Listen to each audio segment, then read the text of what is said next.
Indian football ടീമിലെ ഏറ്റവും മികച്ച ഫുട്ബോൾ കാഴ്ചവെക്കുന്ന കാറ്റഗറി എന്ന് പറയുന്നത് അത് അണ്ടർ-23 വിഭാഗമാണ്.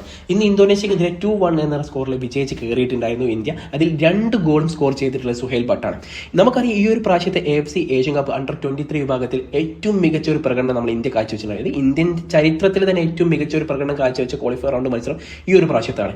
അതിൽ നമുക്ക് ക്വാളിഫയർ നേടാതിരിക്കാൻ ഒരേ ഒരു കാരണം എന്താണ്, ബ്രൂണയ്ക്കെതിരെ അവസാനം ഗോൾ സ്കോർ ചെയ്യുന്ന കാര്യത്തിൽ എണ്ണത്തിൽ കുറഞ്ഞു പോയി എന്നുള്ളതാണ്. അതുകൊണ്ട് മാത്രമായിരുന്നു നമ്മൾ ഇന്ത്യൻ ഫുട്ബോൾ ടീം ക്വാളിഫയർ നേടാതിരുന്നത്. അപ്പോൾ ഈ ഒരു സുഹൈൽ ഭട്ട് എന്ന് പറയുന്ന ഈ ഒരു കളിക്കാരൻ ആ സ്കോഡിൽ ഉണ്ടായിരുന്നില്ല. ഈ ഒരു കളിക്കാരനും കൂടി ഉണ്ടായിരുന്നെങ്കിൽ ഒരു പക്ഷേ നമുക്ക് AFC ക്വാളിഫയർ നേടിയെടുക്കാമായിരുന്നു എന്നുള്ളതാണ്. അതിന് മെയിൻ കാരണം എന്താണ്, മോഹൻ ബഗാൻ വിട്ടു കൊടുത്തിട്ടുണ്ടായിരുന്നില്ല എന്നുള്ളതാണ്. ഈ ഒരു കളിയിലേക്ക് നോക്കുകയാണെങ്കിൽ ഡിഫൻസീവിലും അതുപോലെ തന്നെ മിഡ്ഫീൽഡിലും നമുക്ക് കുറച്ച് പോരായ്മകൾ ഉണ്ടായിട്ടുണ്ടെങ്കിൽ പോലും കിട്ടിയ അവസരങ്ങൾ മൊത്തം നമുക്ക് യൂട്ടിലൈസ് ചെയ്യാൻ കഴിഞ്ഞിട്ടുണ്ട് എന്നുള്ളതാണ്.